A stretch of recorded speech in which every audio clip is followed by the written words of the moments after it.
Now, last but not least, I'll invite Amanda Guzmán. Amanda is an assistant professor of anthropology at Trinity College in Hartford. She specializes in museum anthropology with a focus on the history of collecting and exhibiting Puerto Rico at the intersection of issues of intercultural representation and national identity formation. With a record of fellowships awarded by the National Museum of the American Indian, the National Museum of American History, and the Smithsonian American Art Museum, Guzmán has a demonstrated background handling and interpreting object and archival material in diverse cultural institutions. She serves on the boards of the Council for Museum Anthropology, the Harriet Beecher Stoll Center, and the Pre-Columbian Society of New York. The floor is yours. Good afternoon.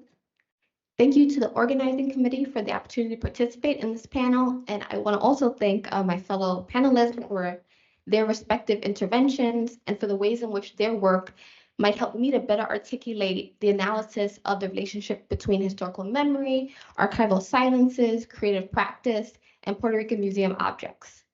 So the two images depicted here are of a museum object that I have analyzed and of an artwork that I have co-created.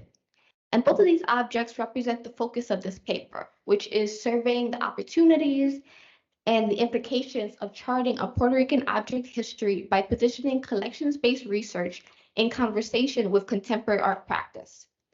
This paper begins to theoretically define how I am attempting to expand my personal practice of what it means to be a collections-based researcher and work in and with cultural repositories, both historically and artistically.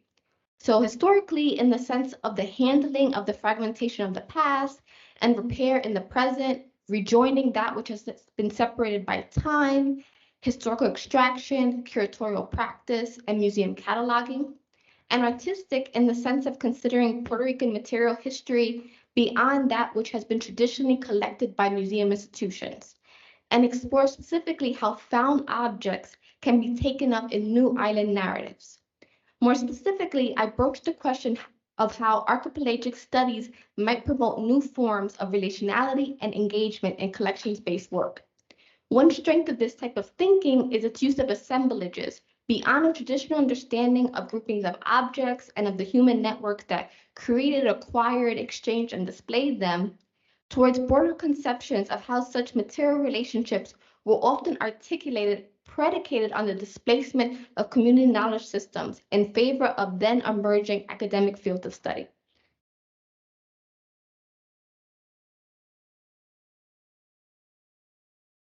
So the extension of my research beyond Puerto Rican museum objects as a sole unit of analysis stems in large part from the ways in which colonial legacies persist along new sites of material meaning in forms of popular expression on the island, throughout its diaspora, and even across digital spaces. In archipelagic terms, this colonial positionality has been described as an imperial archipelago by scholar Lanning Thompson. And so this term indexes both the historical context of the War of 1898, as well as Puerto Rico's connection to the island territories of Cuba, Guam, Hawaii, and the Philippines, that also face US military and political encroachment. Expressions of individual and group identity that juxtapose the public display of Puerto Rican and American flags. So expressions of individual and group identity that juxtapose the public display of Puerto Rican and American flags are very commonplace in the community where I live and work in Connecticut, from house lawn decor to annual cultural parade events. And I also remember well the early pandemic proliferation of memes that trace local responses to contemporary manifestations of the US-Puerto Rico relationship by both critiquing unequal enforcement of COVID protocols among locals and tourists, as well as aggressive visitor behavior during that period. Island graffiti often condemns a local political attitude that is often understood as careless and dangerous in view of Puerto Rico as a commodity meant for the consumption by beach-seeking vacationers, cryptocurrency traders, and real estate investors. And together, for me, such representations demonstrate the many ways in which asymmetrical logics and dynamics between the US and the Commonwealth of Puerto Rico actively remain structured, taught, codified, and represented as natural and fixed. but are also simultaneously documented and challenged across networks of materials, actors, landscapes, and temporalities. Puerto Rico continues to confront power outages, both literal and figurative. Anthropologists Yarimar Bonilla and Marisol Lebrun have diagnosed this state as the aftershocks of disaster that call not only for the study of the immediate effects of singular events, but also the identification of the lasting effects of state failure and collective trauma. My research practice is grounded in my work as a museum anthropologist and my background in the Puerto Rican diaspora in bringing together the histories of a discipline, an institution, and an island. Tasked with the recovering, analysis, and interpretation of Puerto Rican collections and their itineraries, I compare institutional case studies along varied object types and institutional settings.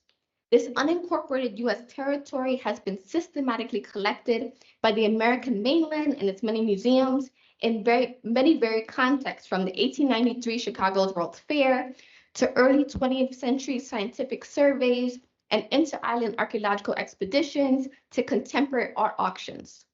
Institutional case studies represent distinct intercultural microhistories that together comprise an understudied trajectory of Puerto Rican object relations with the U.S. mainland, from the Spanish-American War in 1898 to the American agricultural land grab in the early 1900s to the end of U.S. military rule on the island with the election of its first local governor in 1948.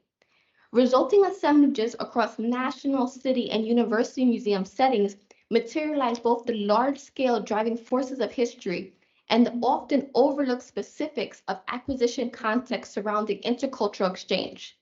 Museum records then grant differential access to multiple intersecting gazes of the usually unnamed object makers and the named museum collectors, whose object definitions have shaped the construction of Caribbean history, both its tropes and its silences. Material narratives, in my view, cannot and should not be restricted to the inventory of collections and the recitation of their content. And so in my work, I strive to remember the work of diverse actors whose contribution to the acquisition and interpretation of material culture has been or under-acknowledged. In my work with archaeology collections, for example, I've seen traces of such instances of archaeologists' wives being described as typists instead of as scholars with fair author credit, and of locals being described as excavation field hands instead of as experienced material experts, capable of locating sites as well as identifying artifact types. The intersectional material work of such underrepresented communities exists in the archives, but they as actors do not, unless separated from the role of academic accessory and rendered fully visible as knowledge producers of the archive. For me, such orientations are critical, in the words of Jocelyn Fenton Stitt, in the quote, stretches of our understanding of what the archives might yet look like, end quote. And this includes remembering the lives and events not conventionally contained in traditional repositories to powerfully expand the project of Caribbean cultural preservation and representation to be one of many voices and histories that value local narrators and their lived experiences as valid, significant material sources. Reading museum records against the grain to privileged community stakeholders shows the potential in not only expanding the category of museum actor, but in also recognizing that knowledge did not begin, nor can it only be decimated in the space of the museum.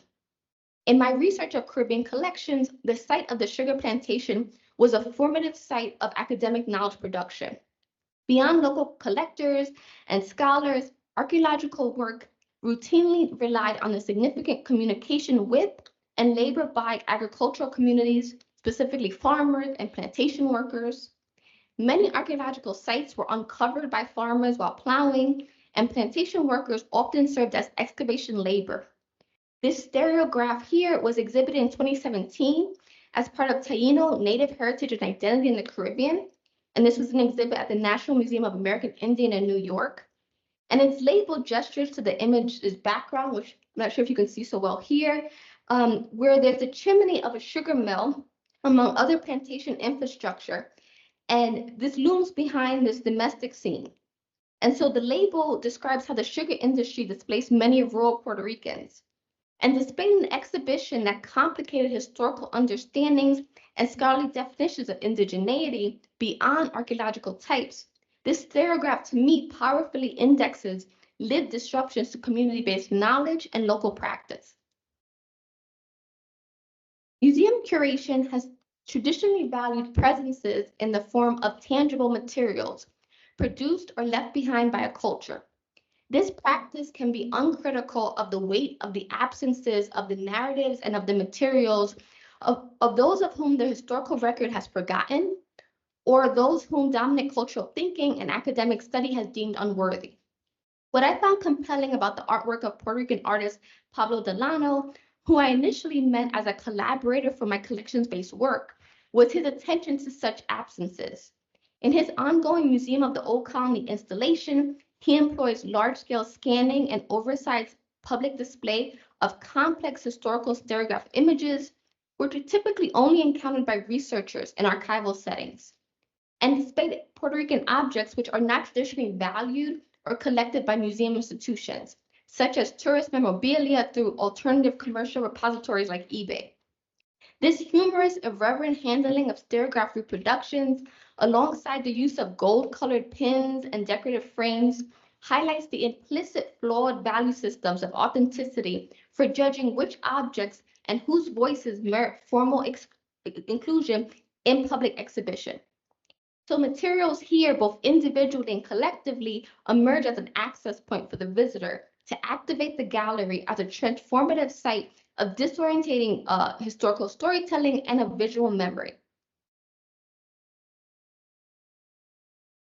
Described simply by the artist as a, quote, sculptural assemblage of found objects, end quote, collected between 2020 and 2022, the museum desk piece seen here was my first access point to Delano's artwork as an exhibit reviewer. And I understood it as a dense material mediation on institutions, governments, and museums alike, and the ways in which objects have historically been taken up in a range of roles as symbols of national power, tools of academic documentation, and forms of intercultural representations. I came to collaborate with Delano as a curator, with the recognition of how such migrant archives encourage a more critical approach for considering both the materials housed today at museum sites in terms of the criteria of their institutional entry, but also a call for the reassembly of the marginal, or that which has never gained access, whether that of object, knowledge, or experience. One of the agendas of Caribbean studies, according to anthropologist Deborah Thomas, is, quote, to create counter archives that offer new possibilities for seeing connections previously unexamined, end quote.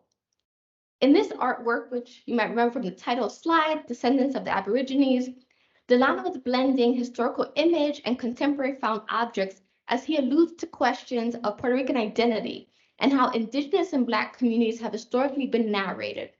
The 3D printed archaeological ceramics originate from my teaching practice, as I often print replicas for hands-on instruction about archaeological cultures and discussions about the ethics of replication in digital storytelling projects. And you can see a sample of some different digital storytelling projects I've done on the slide.